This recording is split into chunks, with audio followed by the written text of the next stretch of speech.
कि आप लोगों आजाद जी है को क्या? आप और कोहराम जी ने, आजाद जी ने, हमने उस दिन से लेकर के आज तक इन लोगों का संपर्क धीरे धीरे सबसे हटा दिया। और इसमें आप हमारे प्रति नो डाउट होंगे, हालांकि मुझको गालियां मिलती है, रिकॉर्ड किया हुआ है, रितेश जी किसी दिन आपसे उसको साझा करेंगे।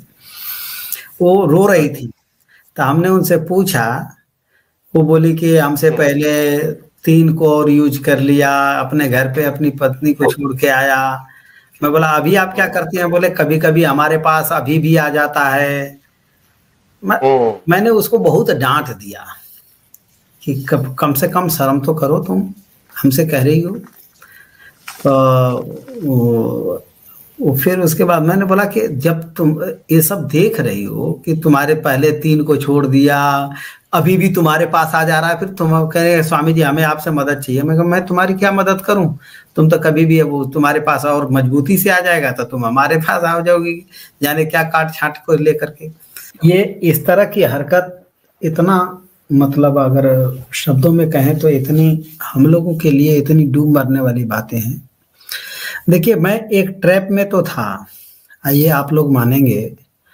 अब वो फर्जी हिंदुत्ववाद के ट्रैप में मैं बहुत ज्यादा फंसा हुआ था। फर्जी हिंदुत्ववाद के ट्रैप में मैं बहुत ज्यादा फंसा हुआ था। फर्जी हिंदुत्ववाद के ट्रैप में मैं बहुत ज्यादा फंसा हुआ था। निकलने में मेरे को 2 साल लगा, बहुत कुछ गंवाना पड़ा, अभी तक गंवा ही रहा हूँ।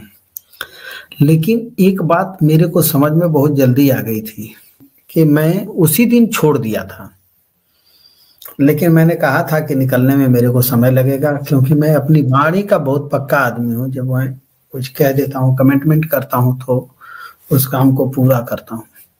अब मेरा कमिटमेंट था, ये लोग जेल में थे, ये था वो था, उसके बाद भी सब नाटक चलता रहा। लेकिन ये बहुत ज्यादा अब वहां पर प्रेशर रहता था, और आप लोगों के समझ में आ गया होगा कि जितना हम इन लोगों को सपोर्ट करते थे वो किसके कारण करते थे, ये भी आप लोगों के समझ में आ गया होगा।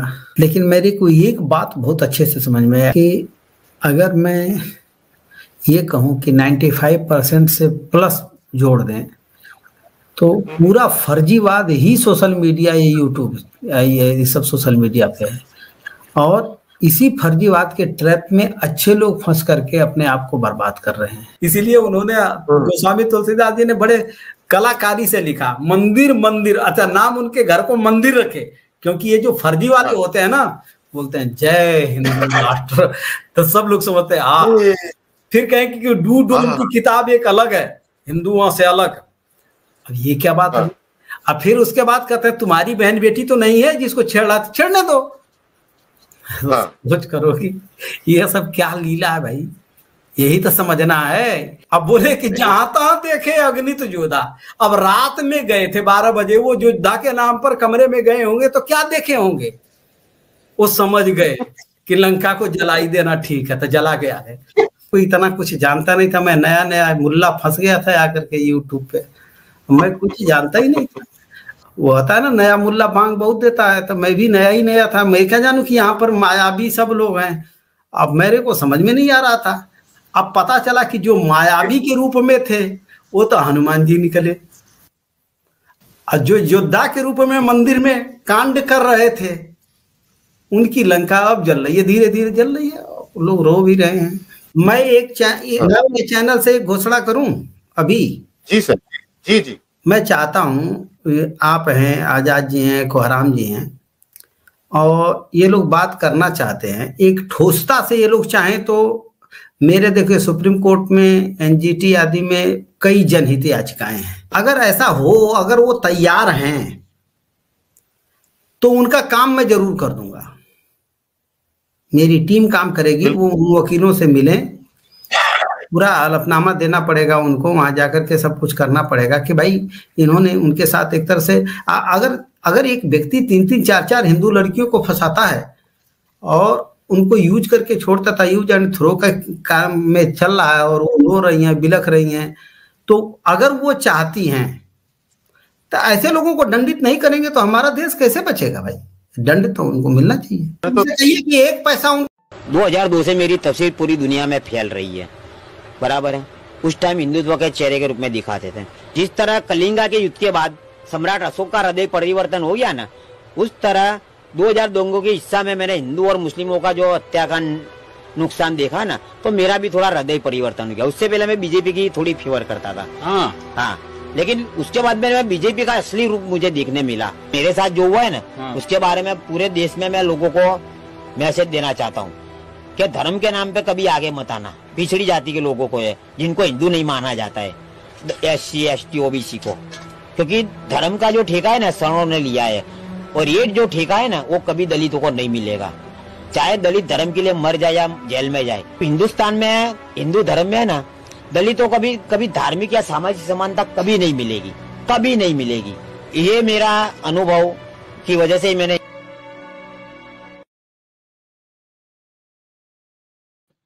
अस्सलामु अलैकुम दोस्तों, उम्मीद है आप लोग खैरियत से होंगे। मैं हूं आमिर हक और आप सुन रहे हैं हमेशा की तरह अपना प्यारा मीठा मीठा तीखा तीखा आवाज़े हक। फाइनली दोस्तों, इस हल्के फुल्के से इंट्रो के बाद आज हम बड़े ही जनाब महत्वपूर्ण विषय पर चर्चा करने जा रहे हैं। लिंक अभी से पब्लिक हो जाएगा। चंद एक दो बुनियादी बातें हैं जिन पर हम तबसरा करना चाहते हैं। आज 31, ठीक है जी, 31 जनवरी 2024 जो आपका वाराणसी कोर्ट है इलाहाबाद का, उसकी वर्डिक्ट आई है ज्ञान वापी जो मस्जिद है उसके हवाले से। ऑब्वियसली मुस्लिम कम्युनिटी यही पक्ष रखती है कि हम जनाब इसको चैलेंज करेंगे। तो ज्ञान वापी जो इशू है उस पर थोड़ी सी चर्चा करते हैं, फिर उसके बाद हम राम मंदिर से राम राज्य टॉपिक को समझने की कोशिश करेंगे और अपने सनातनी भाइयों से पूछेंगे जो हमारे कुछ एक दुई प्रश्न हैं, उसकी परेशानी को सामने रखते हुए हम इनसे प्रश्न पूछेंगे। तो चले चलते हैं हमारी पहली जो तमहीदी गुफ्तगू है उसकी तरफ। ज्ञानवापी जो मस्जिद है, ऑब्वियसली आप सब लोग वाकिफ हैं उससे, बल्कि मुझसे ज्यादा ही वाकिफ होंगे। उसके हवाले से जो कोर्ट का वर्डिक्ट है वो वर्डिक्ट बिल्कुल एक पैटर्न दिखा रहा है जो बाबरी मस्जिद के हवाले से पैटर्न दिखाई दिया था कोर्ट का।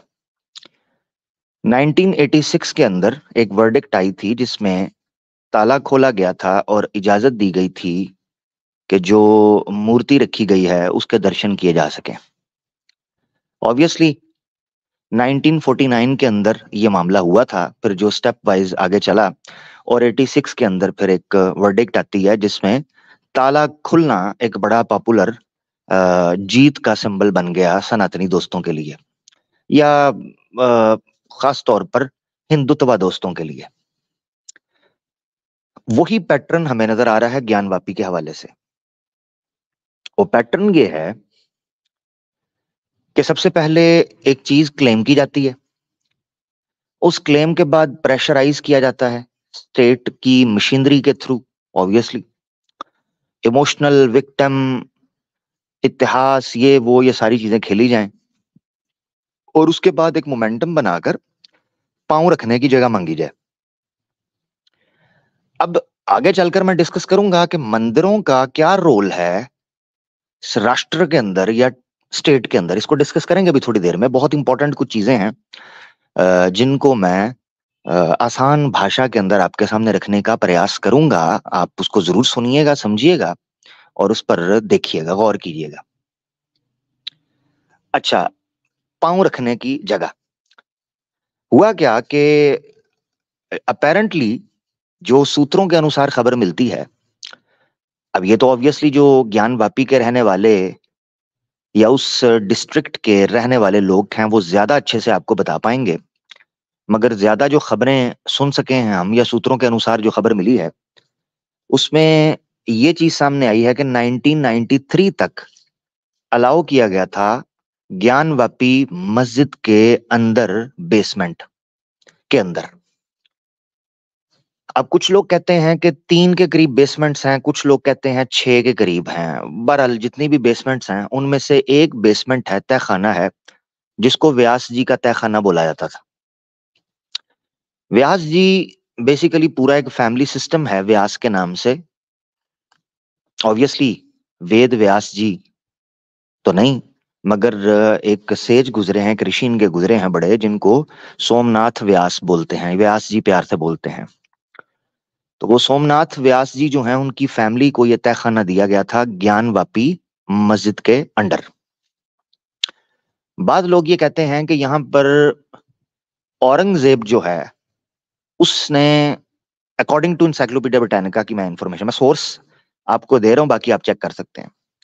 सो जो विश्वनाथ का टेम्पल है, काशी विश्वनाथ, उस टेम्पल को तोड़कर क्लेम किया जाता है, तोड़कर ज्ञानवापी मस्जिद जो है औरंगजेब ने बनवाई डिमोलिश करने के बाद। मगर उसके पास एक अभी भी जो विश्वनाथ जी का टेम्पल है, गोल्डन टेम्पल भी उसको कहते हैं, सोने की प्लेटें उस पर लगी हुई हैं, वो अभी भी आपके सामने कई दफा आप तस्वीरों में देख सकते हैं, आपको मिल जाएगा, वाराणसी का। तो उस टेम्पल के पास का जो एरिया है ना, वो ज्ञानवापी का एरिया बनता है, वो पूरा कॉम्प्लेक्स है। अब उस कॉम्प्लेक्स के या ज्ञानवापी का जो पूरा प्रेमिसेस है, उसके अंडर जो बेसमेंट है, उसमें से एक बेसमेंट है जिसको बोला जाता है व्यास जी का तहखाना। अब क्यों बोला जाता है व्यास जी का तहखाना? क्योंकि उस तहखाने के अंदर इजाजत दी गई थी सोमनाथ व्यास को कि वो पूजा पाठ कर सके। अब ये मस्जिद के अंडर, यानी उसके प्रेमिसेस आप एंटर होते हैं, उन प्रेमिसेस के अंदर साइड के ऊपर एक तहखाना है जिसमें सिंबल्स शुरू हो जाते हैं। अब वो बिल्कुल एक साइड की जगह है, और वहीं से गुजरकर फिर आप मस्जिद की तरफ भी एंट्री होती है, या 2-3 उसके बाब हैं। तो अब हुआ क्या? हुआ ये कि 1993 में जब बाबरी मस्जिद वाला इशू हुआ है ना 92 के बाद का, तो उसके बाद ना यहाँ पर कोई लिखत पढ़त नहीं, कोई रिटन ऑर्डर नहीं, मगर इस तहखाने को बंद कर दिया जाता है और पूजा पाठ को रोक दिया जाता है। ये क्लेम है किसका? किसका क्लेम है? खुद सोमनाथ व्यास का जो ग्रेट ग्रैंडसन है, यानी पढ़ पढ़ नवासा, क्योंकि मैटरनल ग्रेट ग्रैंडसन है, उस बंदे ने ये क्लेम किया और पिटीशन दायर की। उसने कहा कि हमें राइट मिलना चाहिए कि जो हमारी फैमिली को ये तहखाना दिया गया था। अच्छा, बाज ने क्लेम ये किया है कि ये तहखाना मुगलों की ही डिप्लोमेसी का हिस्सा था, मगर कुछ और जगह पर मैंने डिफरेंट मल्टीपल नैरेटिव्स जो पढ़े हैं, उनमें से एक ये है कि ब्रिटिश ने अलाउ किया था व्यास की फैमिली को कि वो यहाँ पर कंटिन्यू कर सके पूजा पाठ उस तहखाने के अंदर। तो बहरहाल बाहर सूरत वहां पर ये पूजा पाठ चल रही थी। अब जब उसको लॉक कर दिया गया, कोई रिटर्न ऑर्डर नहीं, कोई स्टेट का ऑर्डर नहीं, फॉर एनी रीजन उसको बंद कर दिया गया, ताला लगा दिया गया। अब वहां के लोगों को ये फील हुआ कि ये बंद है, यहां पर एक्सेस नहीं दिया जा रहा, तो क्वाइट पॉसिबल के मुसलमान इसके ऊपर कब्जा कर लें, क्योंकि मुसलमान तो मस्जिद में जा रहे थे, इबादत कर रहे थे, नॉर्मली वो रूटीन में चल रहा था मामला। तो वो केस चलता है। अब बुनियादी तौर पर ज्ञानवापी के ऊपर 3 बड़े बड़े क्लेम्स हैं हिंदू कम्युनिटी की तरफ से। अभी तो उसको हम डिस्कस नहीं कर रहे क्योंकि टॉपिक हमारा और है, मगर ये लिंक है, इंटरलिंक्ड है ये टॉपिक, इसीलिए मैंने इसको डिस्कस भी किया है। और चूंकि ये फ्रेश एक कोर्ट वर्डिक्ट हमारे सामने आई है, तो इसको डिस्कस करना जरूरी है, इस इशू को। तो अब हुआ ये कि जब ये पिटीशन दायर की गई, और अभी राम मंदिर वाला जो इशू है उसको करीबन महीना नहीं गुजरा, तो उसके अंदर अभी इनॉग्रेशन जो है वो 21-22 को जो है उसकी इनॉग्रेशन ओपनिंग सेरेमनी हुई है राम मंदिर की। तो आज 31 है, ये वर्डिक्ट आ गई है। और जो वाराणसी का कोर्ट है उसने 1 हफ्ते के अंदर कहा है कि 1 हफ्ते के अंदर जो है ना इसको प्रिपेयर किया जाए पूजा पाठ के लिए। अब वो लोग ये कह रहे हैं कि हम इसको चैलेंज करेंगे। बहरहाल कोर्ट का वर्डिक्ट तो सामने आ गया है, जो कि इनकी बहुत बड़ी एक जीत के तौर पर तस्वुर किया जा रहा है जनाब। बड़े लुड्डियां और लड्डू शड्डू बनाए जा रहे हैं वो जो आगे जाके हम डिस्कस करेंगे। अब यहां तक हो गई जो न्यूज है, सरफेस न्यूज आ गई। अब जो ASI है, जो आर्कियोलॉजिकल सर्वे इंस्टीट्यूट है, जो इनका जो डिपार्टमेंट है, उसने कुछ कहा है कि जनाब 17वीं या 16वीं सदी का जनाब नीचे से कुछ निकल आया है, बस ऊपर की तरफ मुंह करके बस कुछ निकल आया है, समझ नहीं आ रही क्या है। अब वो बैठकर सारे दूरबीनें लगाकर देख रहे हैं कि नीचे से निकला क्या है, ये जो हर जगह से निकल आता है ये क्या है। अब वो हर जगह पर हाथ लगा लगा के टच कर रहे हैं कि ये क्या निकला है, फोड़ा तो नहीं है। अब वो सारे पहुंच गए हैं चेक करने के लिए। अब टीवी के ऊपर, नेशनल मीडिया के ऊपर जूम कर करके दिखाया जा रहा है, जूम कर करके। अब क्या है जी, वो जी चक्र बना हुआ है, क्या है जी, त्रिशूल बना हुआ है। पता कैसे? जैसे सीमेंट के ऊपर उंगली से बच्चे, आप सीमेंट किसी दीवार को करें ना, ठीक है, प्लस्तर श्लस्तर करें, ठीक है, तो बच्चे उंगली से अपने नाम नहीं लिख देते, खराब कर देते। ऐसे करके नाखून से वो किसी ने त्रिशूल बनाया हुआ है, किसी ने चक्र बनाया हुआ है, और किसी ने दूसरे तीसरे निशान बनाए हुए हैं। वो साफ पता चल रहा है किसी ने इस तरह करके बनाया। अब उसको जूम कर करके दिखा रहे हैं, देखें त्रिशूल मिल गया, देखें चक्र मिल गया, देखें ये मिल गया। तो ये वर्डिक्ट आई है अभी ऑब्वियसली, जो कि रीजनल कोर्ट की है, जिसको चैलेंज हाई कोर्ट के अंदर या सुप्रीम कोर्ट के अंदर किया जा सकता है। एक लंबा प्रोसेस है, लेट्स सी इस पे क्या बात होती है। मगर ये एक अपडेट थी जिसको देना जरूरी था मंदिर के हवाले से। अब हम चलते हैं अगले स्टेप के ऊपर। चूंकि केस कोर्ट के अंदर चल रहा है, तो कोर्ट जो फैसला करेगा ऑब्वियसली वो चाहे पसंद ना आए, कोर्ट तो कोर्ट है, सीधी सी बात है। अब लॉ ऑफ द जो लैंड है, तो लॉ एंड ऑर्डर को और पीस एंड हार्मनी को कायम रखने के लिए ऑब्वियसली आप कोर्ट की तरफ ही देखते हो। आखिरी तो वही है, उसके बाद फिर अल्लाह की अदालत है, या उसके बाद अल्लाह की अदालत का एक छोटा सा नमूना है, छोटा सा नमूना। अब ये समझदारों के लिए इशारा काफी है, इससे ज्यादा मैं बोलूंगा नहीं, वरना मुझे हो सकता है फिर ये कहीं ढूंढ लें टिक्का बोटी करने टिक्का बोटी करने के लिए, ठीक है जी। तो अब वो नमूना आप दिखाते नहीं, मुसलमान वो नमूना दिखाएं। जब वो नमूना दिखाएंगे तो फिर अल्लाह की अदालत के कुछ इशारे आपको दुनिया में दिखाई देंगे। अब वो आप करने से डरते हैं और वहन का शिकार हैं जी। बस इतना ही मैं कहता हूं, इससे ज्यादा नहीं कहूंगा। हाँ, फिर कुछ अपने भी खफा होते हैं, कुछ पराये भी गुस्सा करते हैं, तो बस इतना ही है जी। बहरहाल मेरे आका ने जो काम 13 साल के अंदर नहीं किया, वो 10 साल के अंदर किया है। अपनी तारीख से कुछ सीखें, ठीक है जी। तो बस ये कुछ इशारे किनाए हैं, इनके अंदर मैं बात करता हूं तो फिर आगे बढ़ता हूं।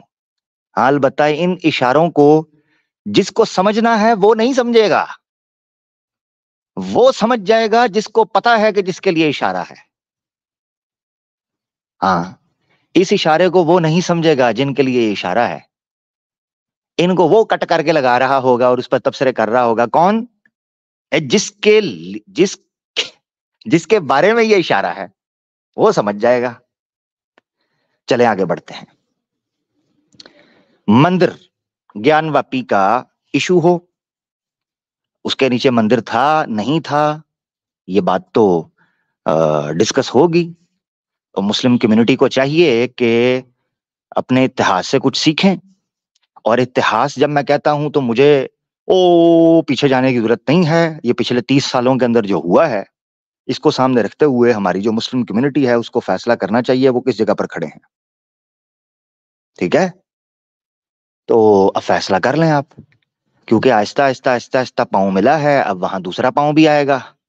जब दोनों पांव जमीन पर होंगे तो फिर डिस्को डांस भी होगा, फिर कथक डांस भी होगा जी, फिर लुंगी भी आएगी, फिर साड़ी भी आएगी, फिर ठुमका भी आएगा, फिर झुमका भी आएगा, हैं जी, और झुमका गिरेगा भी। हाँ, झुमका गिरा, वो फिर वो सब कुछ होगा ना जी। फिर आप सोच लें आपने क्या करना है।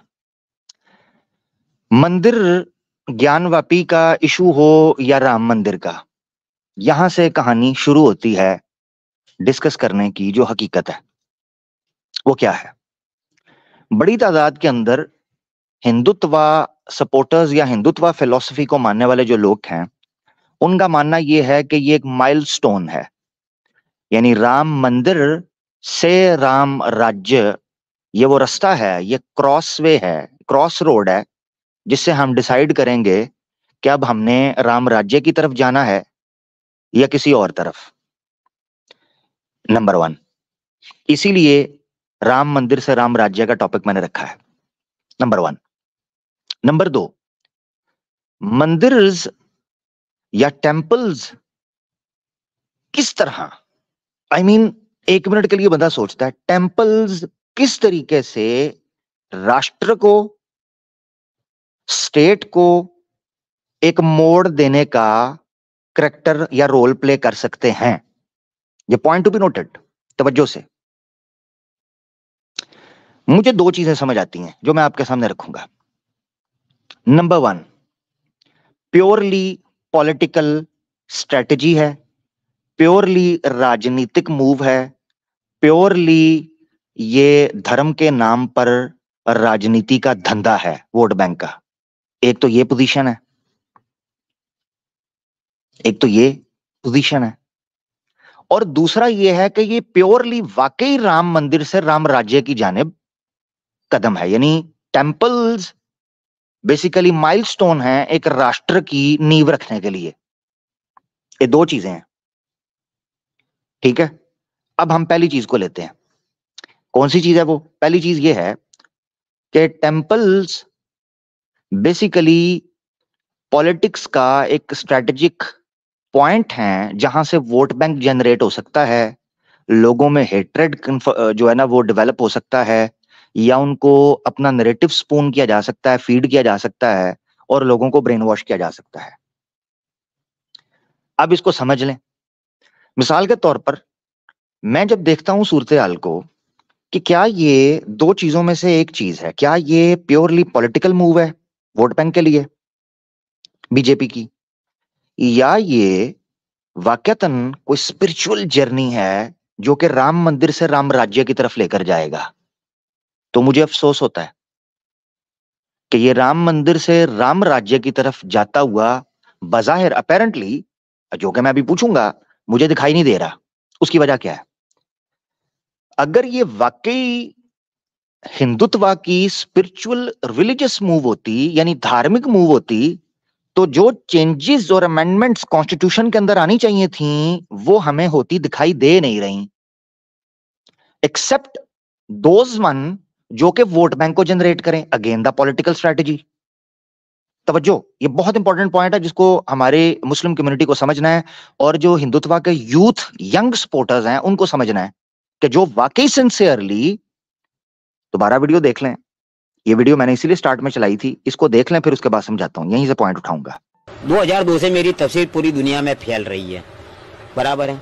उस टाइम हिंदुत्व के चेहरे के रूप में दिखाते थे। जिस तरह कलिंगा के युद्ध के बाद सम्राट अशोक का हृदय परिवर्तन हो गया ना, उस तरह 2002 के हिस्सा में मैंने हिंदू और मुस्लिमों का जो हत्या का नुकसान देखा ना, तो मेरा भी थोड़ा हृदय परिवर्तन हो गया। उससे पहले मैं बीजेपी की थोड़ी फेवर करता था, हाँ, लेकिन उसके बाद में मैं बीजेपी का असली रूप मुझे देखने मिला। मेरे साथ जो हुआ है ना, उसके बारे में पूरे देश में मैं लोगों को मैसेज देना चाहता हूँ कि धर्म के नाम पे कभी आगे मत आना। पिछड़ी जाति के लोगों को है, जिनको हिंदू नहीं माना जाता है, SC ST OBC को, क्योंकि धर्म का जो ठेका है ना सवर्णों ने लिया है, और ये जो ठेका है ना वो कभी दलितों को नहीं मिलेगा, चाहे दलित धर्म के लिए मर जाए या जेल में जाए। हिंदुस्तान में हिंदू धर्म में है ना, दलितों को कभी धार्मिक या सामाजिक समानता कभी नहीं मिलेगी, कभी नहीं मिलेगी।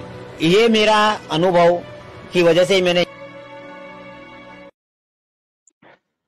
जी दोबारा वहीं से शुरू करते हैं। ये वीडियो इसलिए मैंने चलाई था, आप गौर से सुने।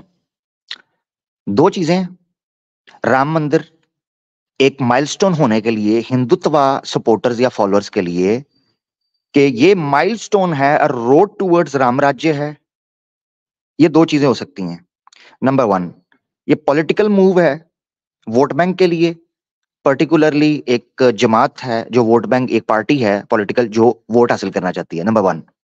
नंबर 2, ये सिंसियरली ऑनेस्टली राम मंदिर से राम राज्य करना चाहते हैं। अब इन दो चीजों को, दो ओपिनियंस को हमने एनालाइज करना है, जो प्रैक्टिकली हमारे सामने चीजें या अमेंडमेंट्स या चेंजेस हो रही हैं इंडिया के अंदर, खासतौर पर हिंदू समाज के अंदर। तो चलें पॉइंट वहीं से हम उठाते हैं। नंबर 1,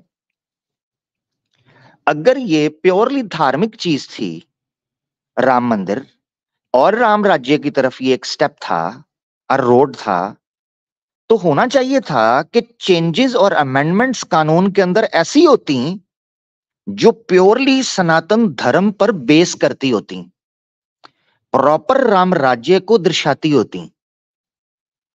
मगर हो क्या रहा है, अब तवज्जो करनी है आपने।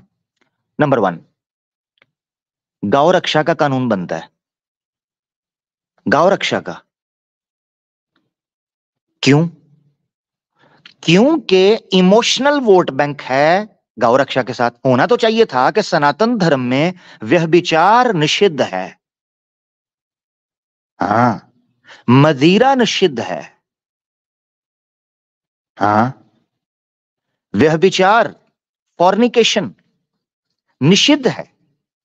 क्या इस चीज को खत्म करने के लिए कानून साजी की, लेजिस्लेशन की गई? नहीं। तो रामराज्य कहां है? Number 2, force conversion. बिल्कुल हम सहमत हैं, फोर्स कन्वर्जन ही होनी चाहिए। मगर फोर्स कन्वर्जन का लॉ तो, एंटी फोर्स कन्वर्जन लॉ जो है वो तो क्रिश्चियंस के ऊपर, मुस्लिम्स के ऊपर और बौद्ध के ऊपर लग रहा है। अभी रिसेंटली एक प्रिंसिपल को अरेस्ट कर लिया गया जो बच्चों को यह लेक्चर दे रहा था कि सनातन धर्म के गॉड्स तो बिल्कुल काल्पनिक हैं, बुद्ध फिलॉसफी को फॉलो करें, ये ज्यादा रैशनल है। उस बंदे को उठाकर ले गए। मगर वहीं स्कूल के अंदर जब हिंदुत्व फिलोसफर्स, टीचर्स बच्चों को मारते हैं डंडों से, या उनके हिजाब उतारे जाते हैं, या उनको जेएसआर के नारे लगवाने जाते हैं, कोई केस नहीं चलता, कोई अरेस्ट होता दिखाई नहीं देता, बेल मिल जाती है, छूट जाते हैं, कोई ना कोई बीच में आ जाता है। तो आपको समझना चाहिए कानून बन क्या रहा है। मिसाल के तौर पर सनातन धर्म के अनुसार 2 पार्ट्स किए हैं। वो पार्ट्स ये थे कि सनातन धर्म के अंदर एक महिला को किस तरह के वस्त्र पहनने चाहिए, अपने गुप्त अंगों को कैसे ढांपना चाहिए। मगर इस बारे के अंदर कोई कानून साजी नहीं हो रही। तो राम राज्य किधर है? हिंदुत्व यानी सनातन धर्म की फिलॉसफी किधर है? इसका मतलब यह है कि बड़े पैमाने पर उन एरियाज को टारगेट करके रेडिकलाइज किया जा रहा है यूथ को, जो इमोशनल वोट बैंक जनरेट कर सकें। That's it. मिसाल के तौर पर राम मंदिर बहुत बड़ा इशू था। इस इशू ने बूस्ट किया है वोट बैंक को बीजेपी के। अब लोग, ऑपोजिशन कैसे तनकीद करे इसको? पर ऑपोजिशन तनकीद करेगी तो खुद फंस जाएगी, वो कहेगी राम मंदिर के खिलाफ बोल रहे हैं। अब सारी बात है, सारे सनातनी अग्रेसिव हुए हैं, बड़ी मेजोरिटी है। नंबर 1।